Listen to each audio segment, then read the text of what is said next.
Joe Lantrue. What? Oh, you haven't gotten that far in Star Trek, have you?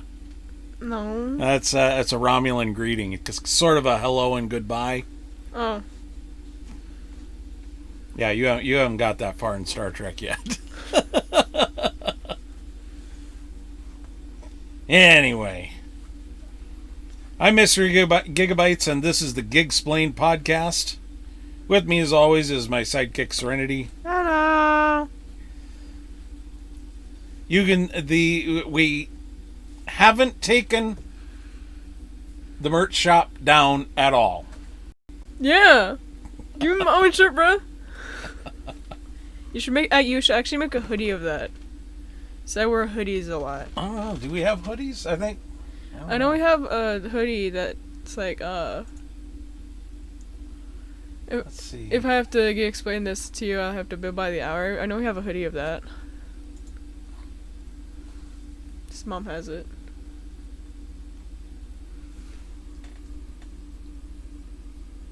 Oh, that's out of stock. They're all out of stock. Whoa. Why are they all out of stock? In white. How about in green? Out of stock. What? Blue? Or no, that's mint. Just same Looks thing. Blue, but they're all out of stock. Orchid? Out of stock. Out of stock. Dang. This product is coming soon. What? Well, that might explain why. I'm going to have to look into that. Yeah. Well, catch me with my pants down. I didn't realize all these were out of stock. I'll have to go and redo that. That would explain why we haven't sold any yet. That's the one shirt that we talk about all the time, and it's all of them are out of stock. Dang. How does that work? I don't know. Not very well, let me tell you.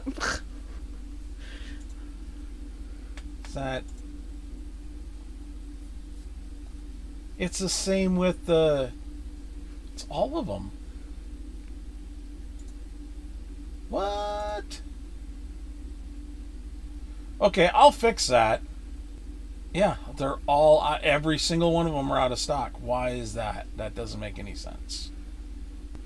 So something happened and they didn't notify me about it. Well, it's a good thing we, yeah, even the mouse pad. Come on, the mouse pad? That's terrible. Yeah. What'd you do? You broke the site. I tell you Me? what. That's your stuff. See, that's out of stock.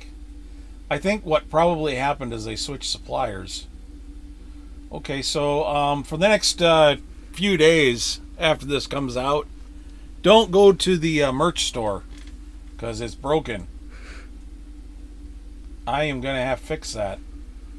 That's just terrible.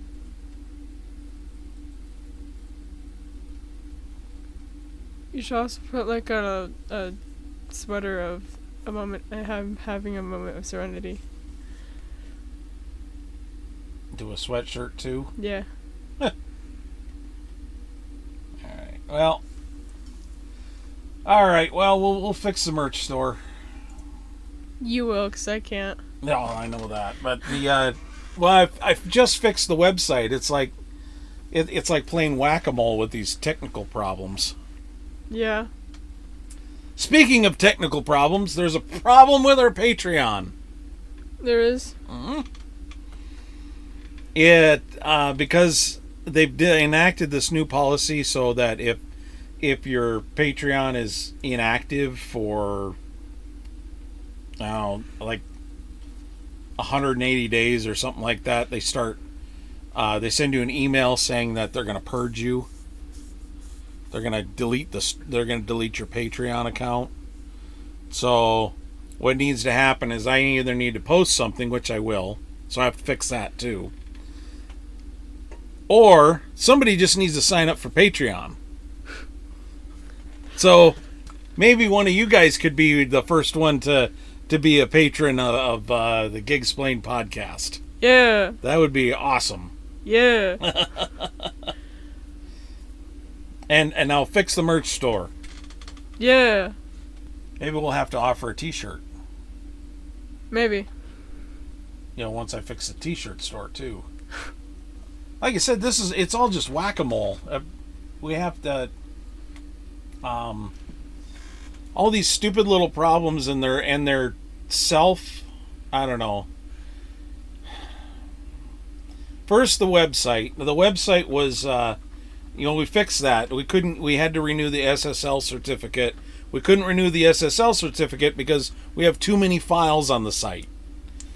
And it's like, how do we have 250,000 files on our site? That doesn't make any sense. So I'm gonna have to go through our host and figure that out. Why in the world would we have why do we have 250,000 files on our site between 3 websites? Mm-mm. And I deleted like 2 websites. So they're not there anymore. Like they're gone, but we still have too many files on our website.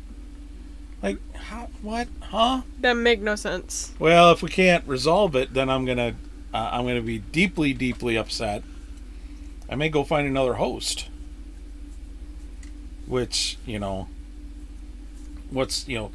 if we're gonna be if this is gonna be that limiting, I have the capability of hosting 10 websites.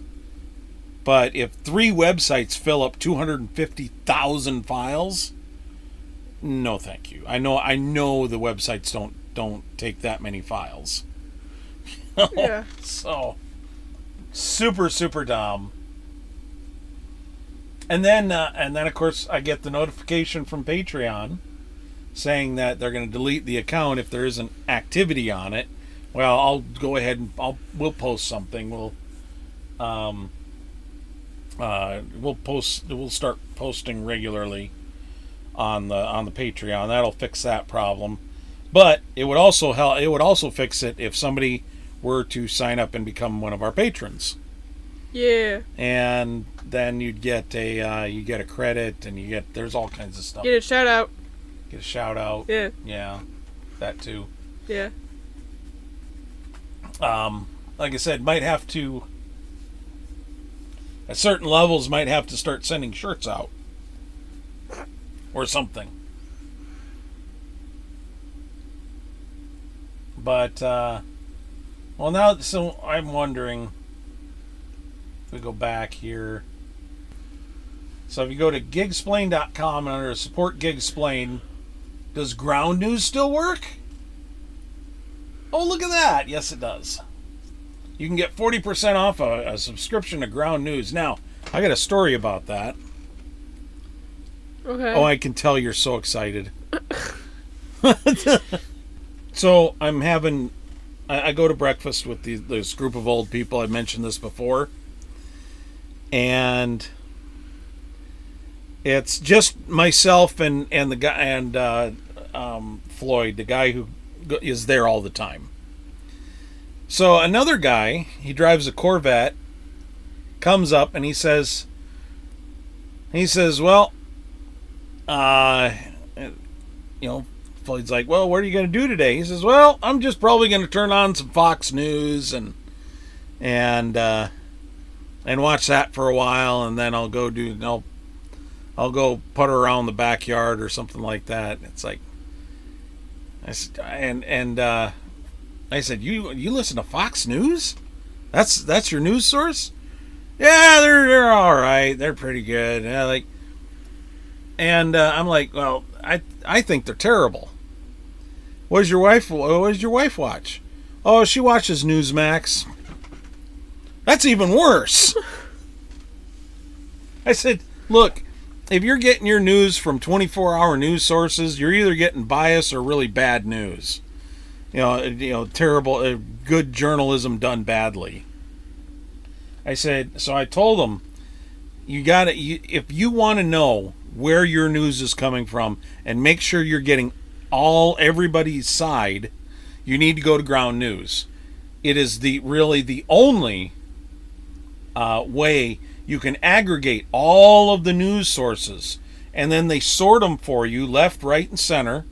And so if your if like Fox News isn't covering something, somebody else is bound to be covering it. You know, you're somebody either in the center or on the left, and and vice versa. If somebody's on, if the left isn't covering something, then the right might be covering it, and so on and so forth. And you look at the news bias. You can look at who's paying for what, who owns what, all of it. I said, and if you go to this link, if you go to the link on our website or a link in the video description, you can get 40% off of a subscription, and it's great. It's the only way you're going to get every side of every story.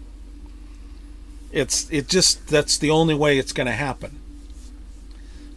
Even I keep my ears peeled.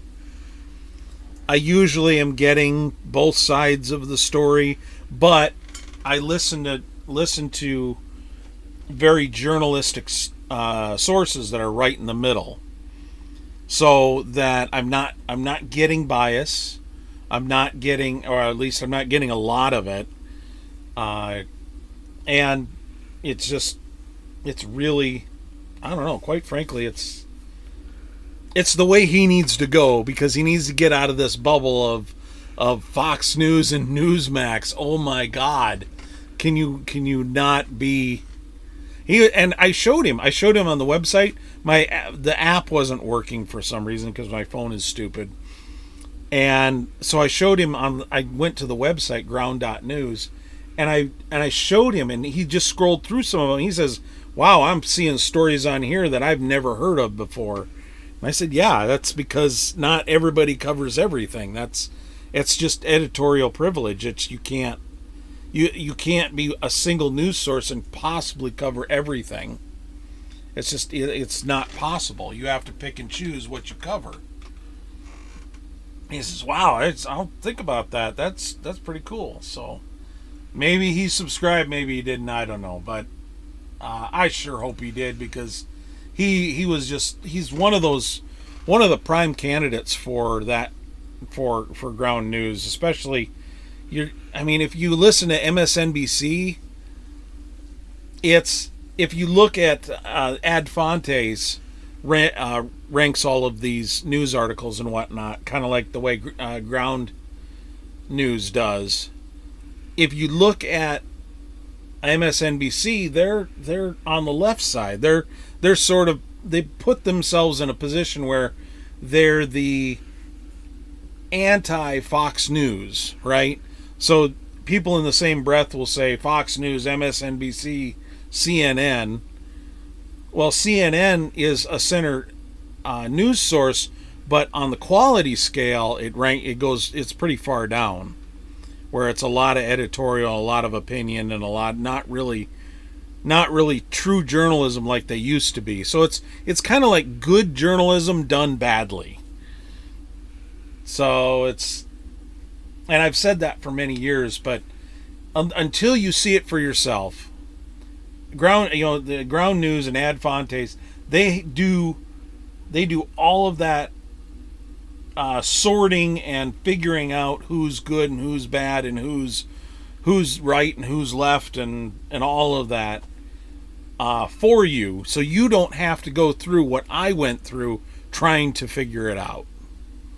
You don't have to know what I know. You just have to know that you can get everything at ground.news. So, but anyway, go to gigsplained.com, click on the support Gigsplained, and then ground news, and you can get 40% off a subscription.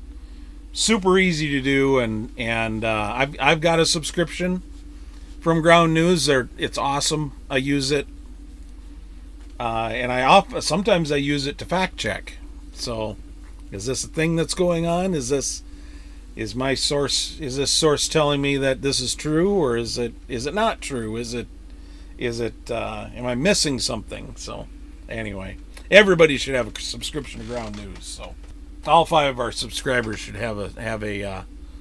our listeners should have a subscription to ground news. You should have one. Nuh-uh. Yeah. I don't got money. You don't got money. Well, Yeah. that would be a hindrance. If you don't have any money, well, I wonder if they do, like, free stuff. If you don't have money. I'm trying to get a job at someplace one of my friends works at. See, they do this. They basically do this. You can go there without a subscription. Go to their website. You won't have access to the app. You won't have access to some of their tools. But their left, right, and center scores, they've got that. That you have access to that, even without a subscription, but with a subscription, which isn't that much. Honestly, and especially 40% off, it isn't that much, but it's just better. I don't know how to describe. You have so many more tools with a subscription than without.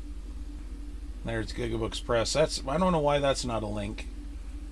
Because Gigabooks supports, which I need to write some more. Okay. Okay. What am I supposed to say to that?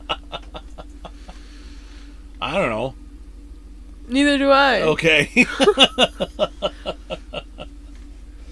Yeah, support any way you can. Support Gigsplained podcast. That helps us continue to do what we do, and it also gets us to do it on a more regular basis. As much as we try to do it every week.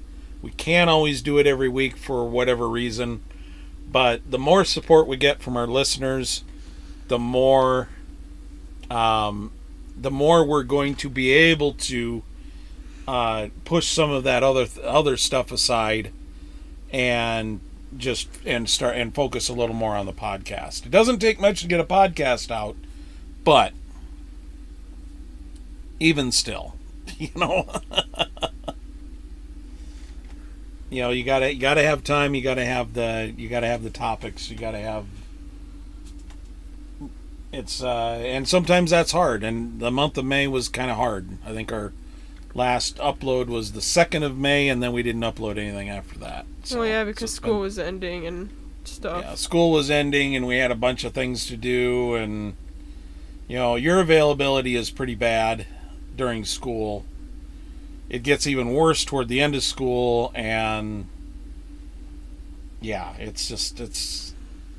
we'll have to try and figure that out a little bit more when school is in. Good news, I passed algebra.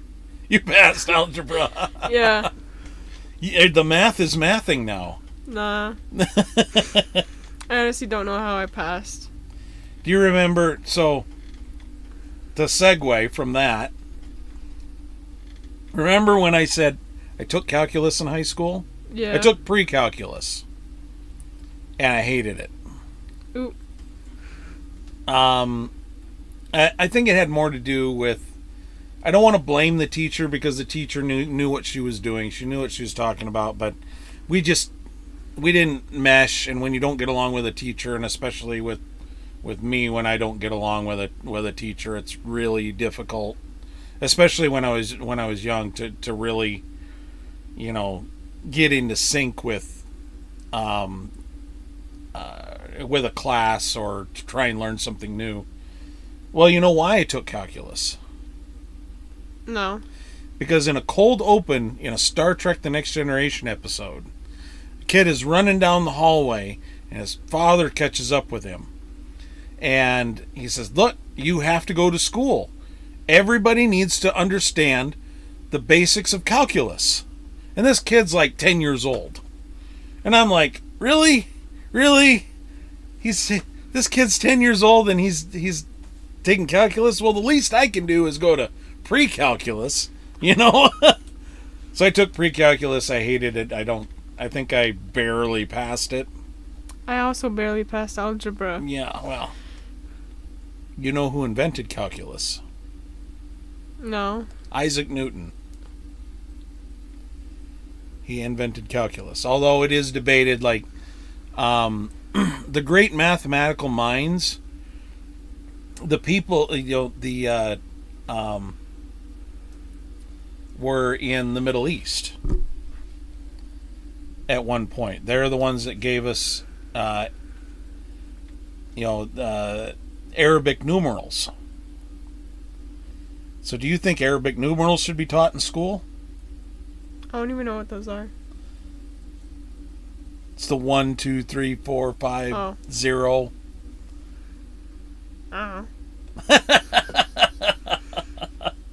So you don't think we should be learning how to count to 10? Oh, that? No, yeah. we should. Counting is important, people. There's a meme that goes around on the internet. It goes, as long as we're talking about math, which I was trying to segue into our main topic.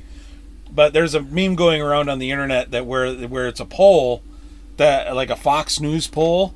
They asked they asked if maybe it's not a Fox News poll, but they said, should Arabic numerals be taught in school? Our entire numerical system is Arabic, all of it. It was invented in the Middle East. Everything, math, algebra. A-L, that's algebra. I know.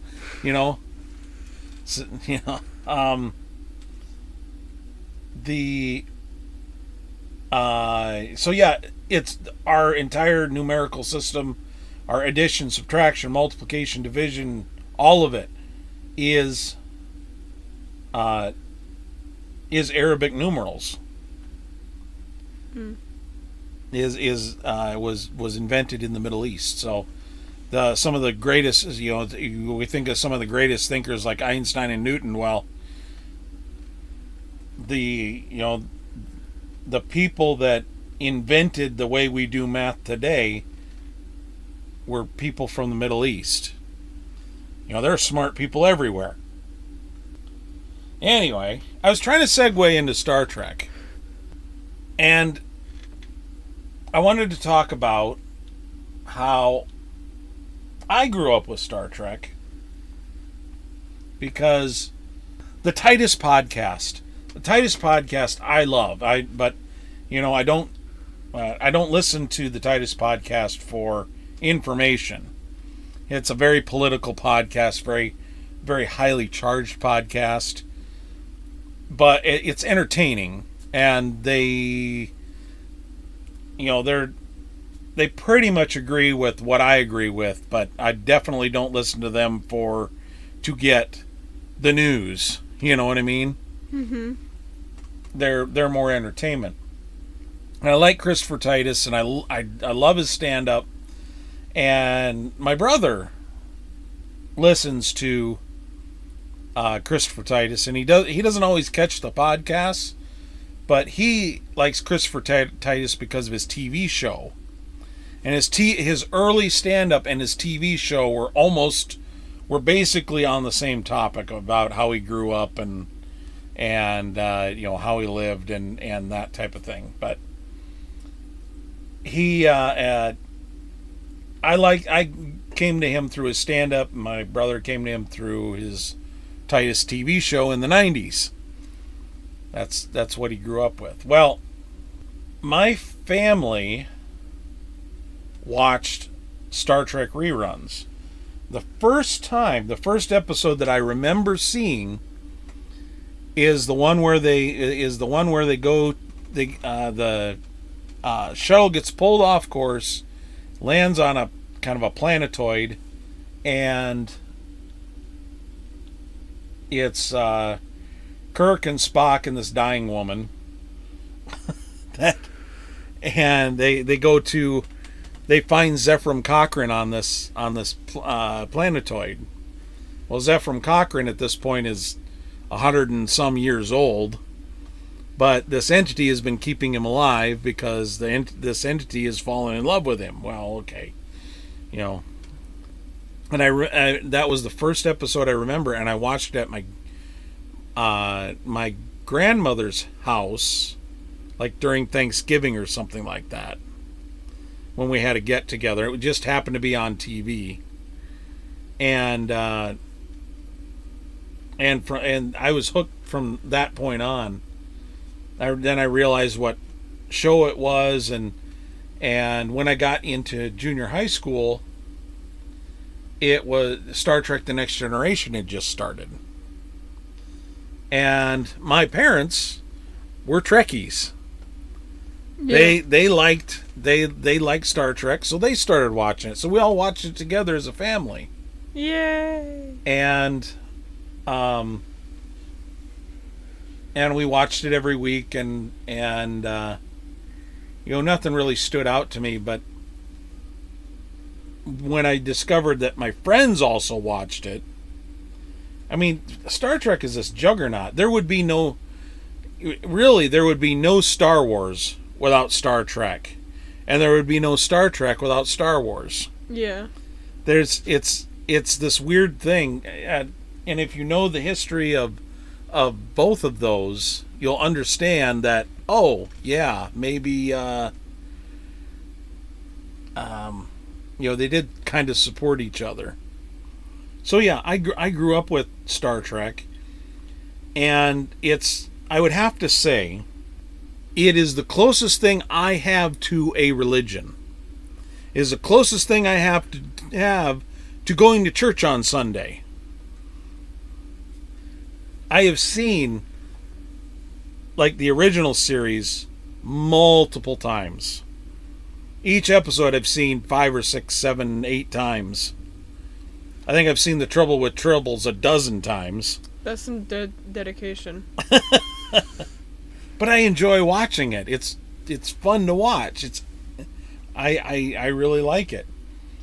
The one thing that I like better in the newer Trek is that because everything's digital models, Yeah. they can actually show damage to the ship without damaging a physical model, which is awesome. In fact, about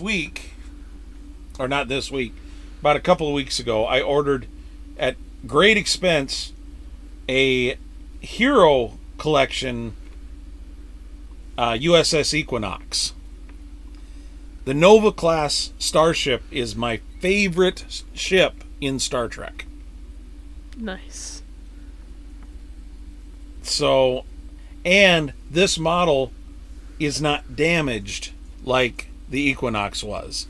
So, like, if you know Star Trek, this is from Star Trek Voyager. It's a smaller ship than Voyager. It's the same circumstance where they're a small science ship that got pulled into the Delta Quadrant, was trying to get home, and Voyager encountered them being attacked by these metaphasic creatures that they happened to be torturing to try and get home. Not going to spoil the episode, but that ship, the way it's built very similar to Voyager, and that's what really gets me. I like the ships. I like the ships a lot. The ships are my favorite thing about Star Trek. So yeah, this tiny little ship it's smaller it's smaller and slower than Voyager, and they were trying to get home the same as Voyager. Their paths finally cross, and Voyager has to sort of rescue them and whatnot, but rescue them from themselves, as it were. So yeah, I just had to have a model of that ship. I have a book idea for that, but I don't know if I'll ever get to be able to write a Star Trek novel. That would be a dream come true, quite frankly. Yeah. But so yeah, my parents and I watched Star Trek together. My friends and I watched Star Trek and talked about it, talked about the episodes. I've been watching Star Trek forever. In fact, I realized that I'd watched so much Star Trek that so many times I was sort of wasting time on it. It's like playing a video game over and over and over and over and over again. Yeah. And I didn't really want to do that, so I figure, okay, what I'm gonna do is I'm not gonna watch any more Star Trek unless it's with other people. And that's when Star Trek night happened. So on Saturdays we get some pizza, sometimes lasagna, and not very I cannot talk. Very not often. Very not often. Yeah. Not very often we get lasagna. Oh, I was trying to say that, but my brain not working. Yeah, we don't do lasagna very often, mainly in the winter months, because then we can use because the oven heat's nice to have. Yeah. But not that we get a lot of it, but it gives it a little boost in warmth. But blankets do the same. Yeah. Well, doesn't heat the air like the oven does. Oh, womp womp. Anyway, so it's this big thing where basically from 3 o'clock to 7 o'clock we watch episodes of Star Trek. And now Serenity and April have never seen an episode of Star Trek when we started Star Trek night. But yeah. I think was somebody watching Lower Decks when we started Star Trek night? I think so. But I think that's how I got into Star Trek. Yeah. Well, I mean, I know, but you both got into it through Lower Decks. Yeah. But I can't remember if it was also through Star Trek night or if it was just you guys watching it on your own or what was happening. Anyway, but basically they started watching Lower Decks. And of course, then Prodigy was coming on too, and those are both animated. So, new episodes were coming out every week. So we'd watch the latest episode of Prodigy and latest episode of Lower Decks, and then we would watch. Did we watch Strange New Worlds? I think so. Yeah, we watched Strange New Worlds, all the new Trek except for Discovery, that came later. Yeah, because what we eventually decided, or what you decided, was to watch all of the episodes in chronological order. So we basically started back with Enterprise and got all the way through Enterprise, then watched Discovery. Then we watched Strange New Worlds. Yeah. And now we're on the original series, but we're kind of making slow progress. Because I told your mom that she had to come and participate. She had no opinion of Star Trek one way or the other. And I went, okay, fine, then you get to do this thing that the rest of the family is doing together. She said, oh, fine, okay, whatever, we'll do it. She slept through most of the episodes, like April. Yeah. Sometimes it's understandable, sometimes it doesn't make any sense. Now, if it's the original series episodes, okay, I get it. I mean, but the newer stuff should be far more interesting. I mean, it is, in my opinion. Yeah, it is. It's better written, it's more modern, it's better effects, it's better everything. Everything's better about it. The original series was a product of its time, and even though the effects have been updated, and it's in HD, it's still, it's 1960s, cardboard sets and... That's old. Yeah, well, I think their budget was more plywood sets, but Yeah. But even still, but she's often commented like, okay, well, so when do I get to choose what we watch, what show we watch? Like, what show? This is a religion. This is my church. I mean, seriously, it informs my morality. Which, certain episodes you can make the case that it probably shouldn't inform my morality, but it's the future that I want. It's what I want to work towards, and I'm not alone in that. When you're a Trekkie, you're a part of a much bigger group of people. Yeah. There are people that don't like Star Trek or don't like sci-fi or don't like, and your mom's one of them. Yeah. But, and I'm kind of making her watch it from the worst part. So that's why we started rewatching Lower Decks and, rewatching Strange New Worlds, because Lower Decks is funny, and even if you don't get all the Easter eggs, and Strange New Worlds is new Trek. It's the only show where there's new stuff coming out. Yeah. So we're going to get a season 3 here in July, around your birthday. Happy birthday. Yay! And there's going to be 2 episodes coming out in July, and so we need to catch her up so that we're not just jumping into season 3 of Strange New Worlds and she hasn't seen a single episode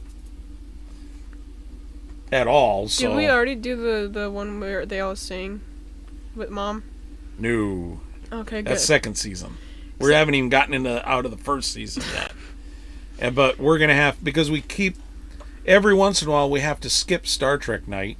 Last Saturday I was ticked off, so... Because the dog sat in your chair. Because the dog sat in my chair. I vacuumed it. Well, I'm glad you did. Yeah. I wasn't sure if anybody did, but... I did. I don't want to be sneezing through, Star Trek because the dog sat in my chair. Well... I'm allergic to pretty much any animal with fur. So... I'm not. Just dogs and cats. Well, not really dogs, because I didn't really have an allergic reaction. But, yeah. Yeah, a cat'll kill me. I remember, when we went over to Arthur's house, I was, like, my eyes were getting puffy and my nose was running, and I had to, step out. Yep. Yeah, because he had a cat. You're lucky, because if you leave me in the same room as a cat, my throat will close up. Ooh. I'll stop breathing. That's how bad my cat allergy is. Well, so unless I have some kind of medical intervention, I can't be around cats. Well, if April goes through with her plans on getting cats in the future, don't go over to her house. Yeah. I'm gonna get a dog. I know she's gonna be the old cat lady. I'm gonna get a Pomsky. Pomsky. Yeah, Pomsky. Why don't you just get a Tribble? No, Pomsky. It's a husky mixed with a Pomeranian. Ladies and gentlemen, be sure to spay or neuter your Tribbles. They get out of hand. Dude. Well, that's what you see them. You every once in a while you'll see a Tribble. Yeah. In Star Trek, and the story is basically they're legal if they're spayed and neutered. Yeah, and I wonder why. Yeah. Yeah. But so the other thing with Star Trek, it's to say you're part of a bigger community doesn't even cut. It doesn't even describe it, because the people who make Star Trek now are all fans. Every one of them. If you see somebody in Star Trek in a modern movie or modern TV show, they're all fans. Nice. Every single one of them.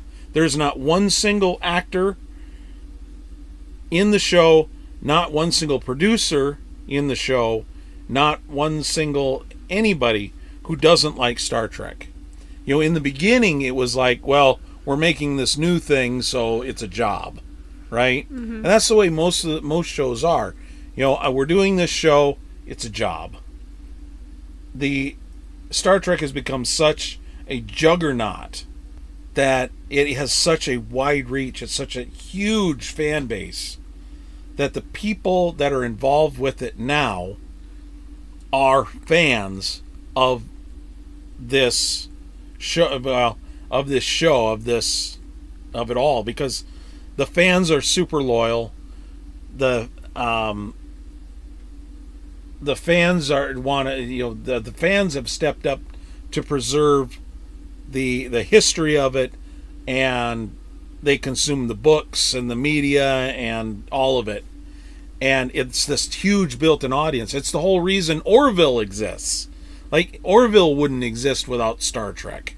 Yeah. Because Seth MacFarlane is a fan of Star Trek, and Seth MacFarlane even played a small part as an ensign in Enterprise. Nice. Couple of episodes. And that's how big of a fan he is. He made his own Star Trek production.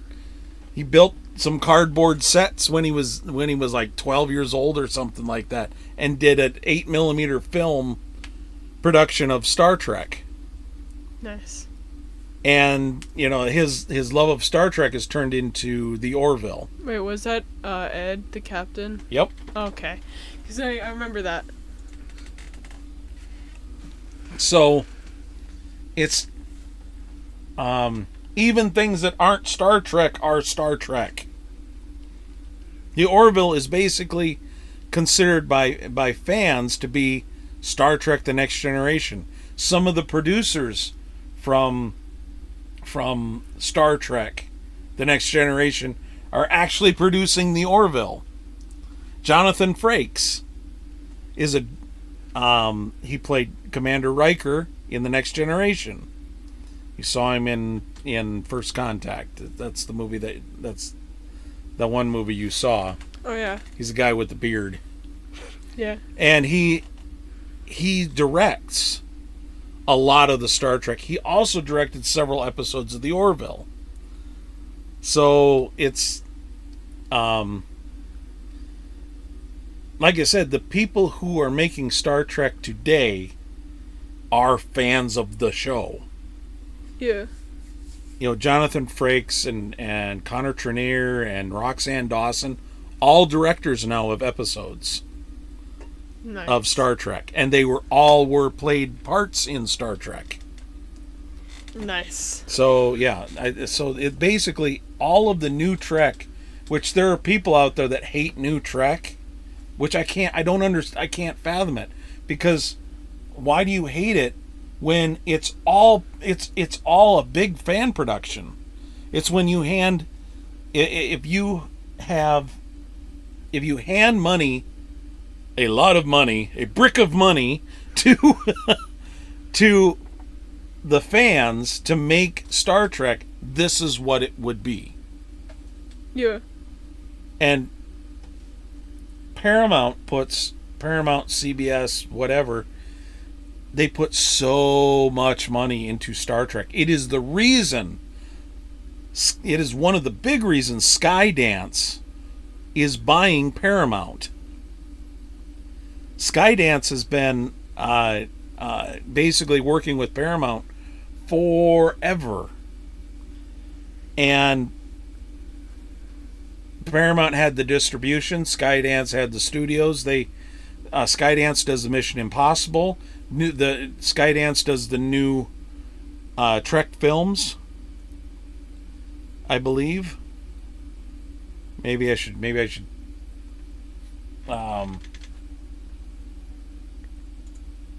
I don't know. I'm not going to look it up right now. Hopefully I'm correct on that. I'm pretty sure I am. But yeah, Skydance does the new Trek films. And they're working on a fourth. It's Skydance wanted Paramount for Star Trek, for that audience, that built-in audience. Is Orville on Paramount or Disney? Paramount. Okay, good. Star Wars is Disney. Did I say Orville? Well, Orville's Disney too. Yeah, Star Trek is Paramount, and The Orville is Disney. It's Fox Studios, but Disney bought Fox out, so there's no Fox anymore. So, and the Orville was a property owned by Fox Studios. So, Because I'm signed out of Disney and Hulu. and there is a fourth season of Orville coming too. And you know why? Why? Because Disney wants that share of the fan base of Star Trek, because Star Wars is a completely different property. You do have some crossover, but the Orville is so much closer to the fan base of Star Trek. I saw Mom watching Orville. Yeah, it's a good it's a good show. I gotta sign back into Disney. She's a fan of Seth MacFarlane. I'm a fan of Seth MacFarlane. I like his stuff. I like his animation. I like Ted. Yeah. Ted is, but I wish Peacock would work on Linux. So Doesn't work on NBC and Universal make Peacock work on Linux. Yes. It ticks me off. I'm happy that Orville is coming back, but there still has not been an official announcement. It's just been basically one of the actors, the main actors, has said that there is a fourth season coming, but there has been no official announcement from Hulu or Disney. They haven't, but they also haven't canceled the show either. Yeah. But here's the thing: if they're gonna commit to this, for better or for worse, they need to do 3 seasons of it. Bam, bam, bam. They can't. None of this waiting 2 or 3 years in between seasons. Yeah. If you're gonna commit to it, commit to it. If you want that fan base, that crossover fan base from Star Trek, you have to commit to at least 3 seasons and deliver them in a reasonable amount of time. Yeah. And I think that's part of the problem. Like, Seth MacFarlane is working on Ted, and he's got Family Guy, and he's got all this other stuff that's keeping him busy, and he might be locked in contract.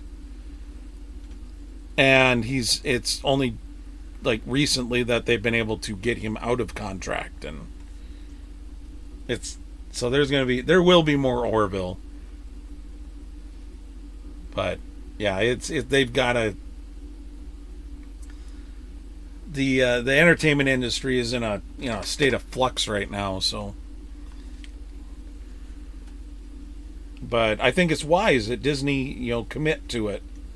If they want that fan base, if they want to reach that dedicated group of individuals, that's the property they have that can do that.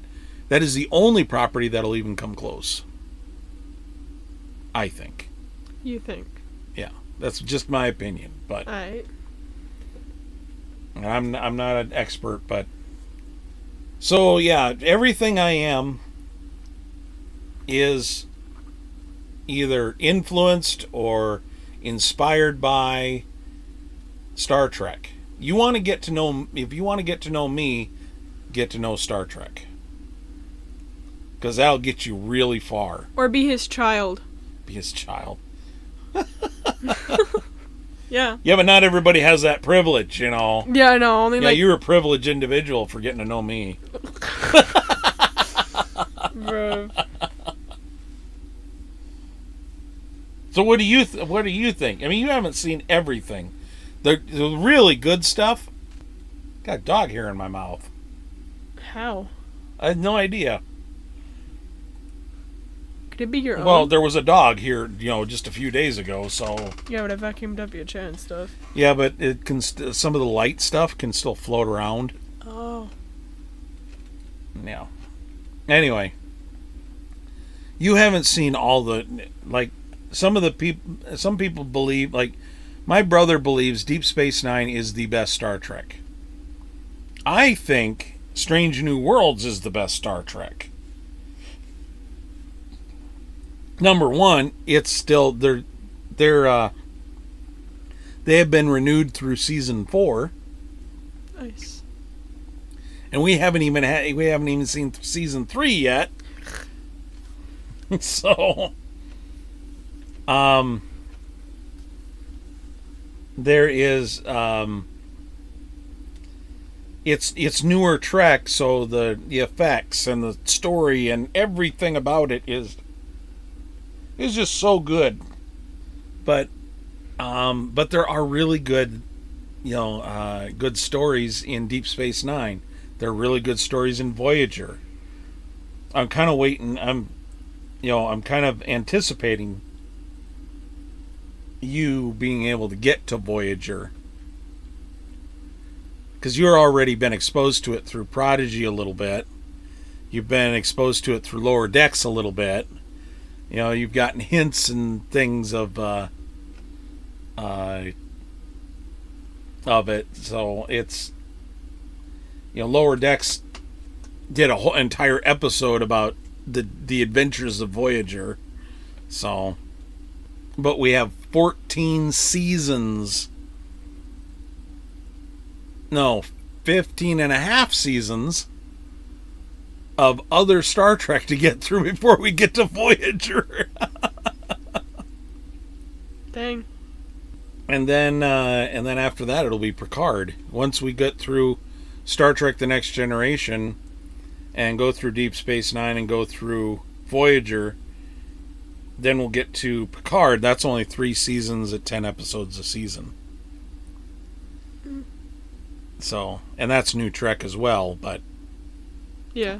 But that's almost Picard is almost insular. If you're kind of familiar with the characters, you would be able to follow along to it, but it's chronologically it's after Voyager. So technically Discovery's after Voyager too, because they end up in the 3200s or whatever. But it's neither here nor there. Now I'm just geeking out. So that's why Mom calls you her geek. Yeah. Geek, nerd, dork, whatever. No, there's definitions. Like a geek is somebody who's highly intelligent and highly knowledgeable, but may have some nerdy tendencies. Nice. A nerd is somebody who's really knowledgeable about a certain aspect. Like you can be a movie nerd if you have a really high interest in all things movies and get into the details. See, I do that. I'm a Star Trek nerd. I get into the nitty-gritty about everything Star Trek. While we're on the topic of Star Trek, which is a whole podcast. Oh, you're gonna contribute something. Wow. Okay. Well, buckle up, people. Here it comes. Oh my gosh. Okay. Well, I have a favorite theorist who had recently gave his channel off to someone else, but before that, he made like maybe 2 episodes just on Star Trek, and I watched them like a lot.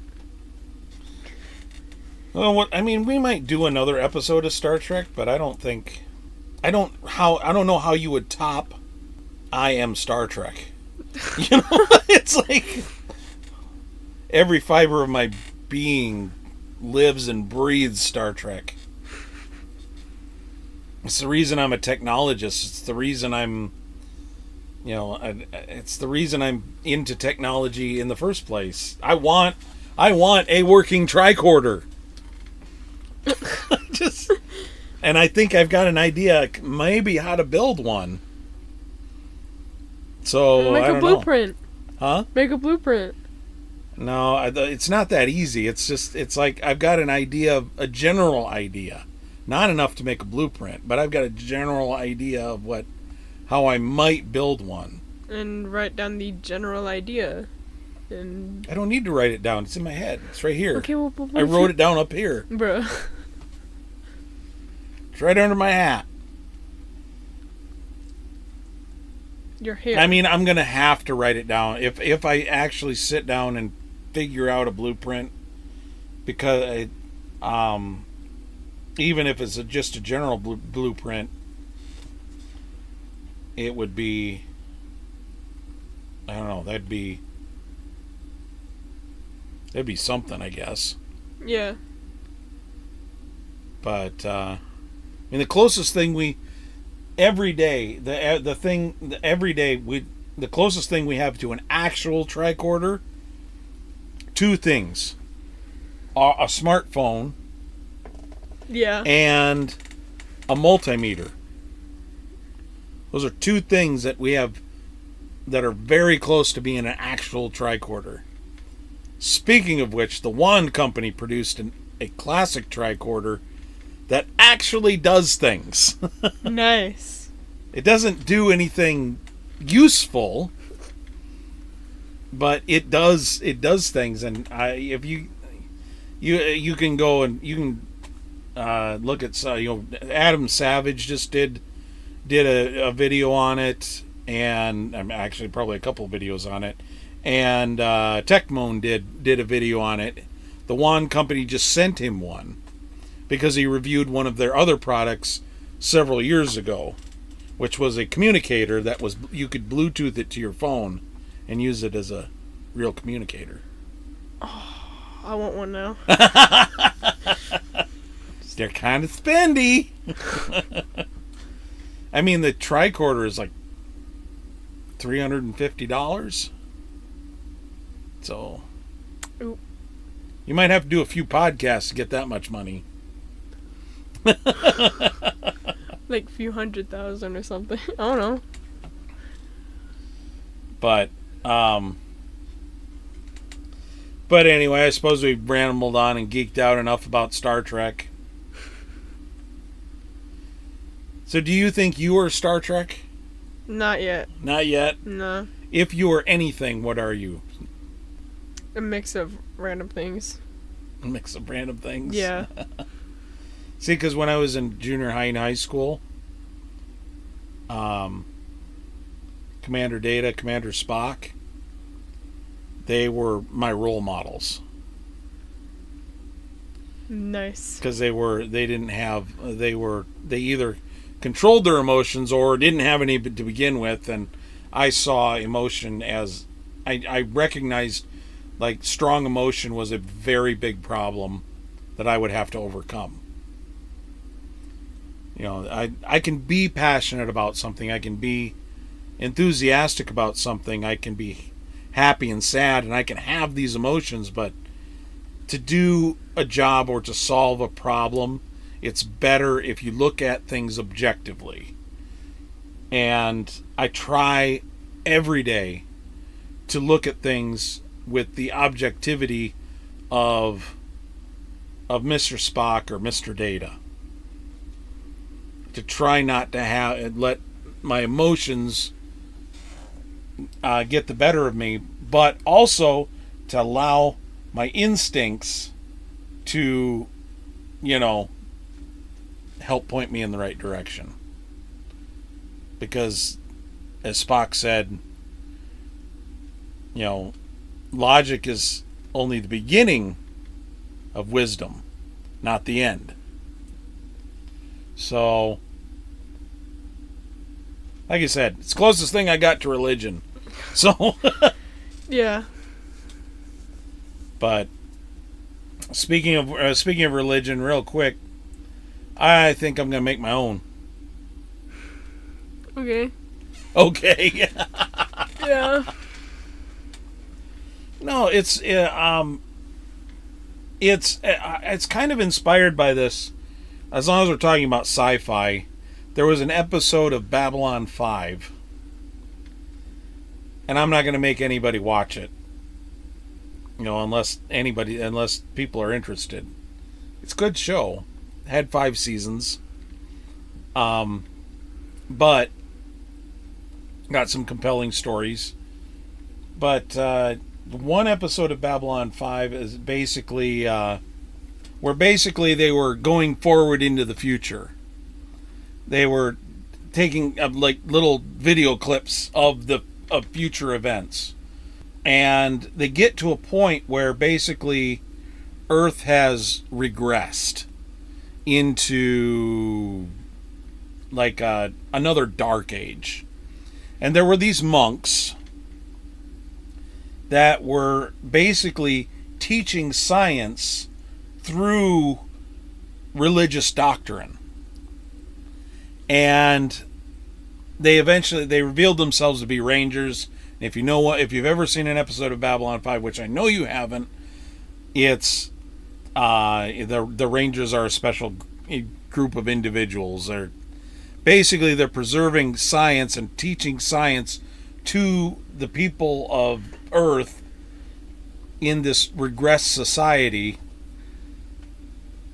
and this uncivilized society through religion. And that's how they preserve it. And so I thought back and I'm like, well, what religion would best suit that? And I'm like, well, the first one, sun worshiping. We think of it as an outdated thing, but if you reinterpret it right, there's a lot of science behind the sun. We're all made of star stuff. It's the light that reveals the truth and shows you the way. Because it's a big ball of light. Yeah. So yeah, it's an idea I've had for a very long time. I have notes taken down, and Neil deGrasse Tyson actually has there's some quotes that he and other scientists have made that are like, just recently I was reminded of one where, because we are made of star stuff, which is a line from Babylon 5, because we're made of elements that were forged in stars, we are the universe made manifest, which is also a quote from Babylon 5. And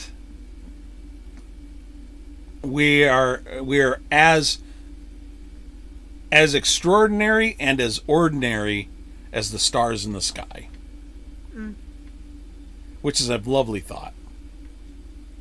Nice. So all of it, they're teaching science through religion it's a fascinating thing. It's an interesting, that basic religion was our science for the longest time. They basically people who came up with the most plausible theories were the ones became the most popular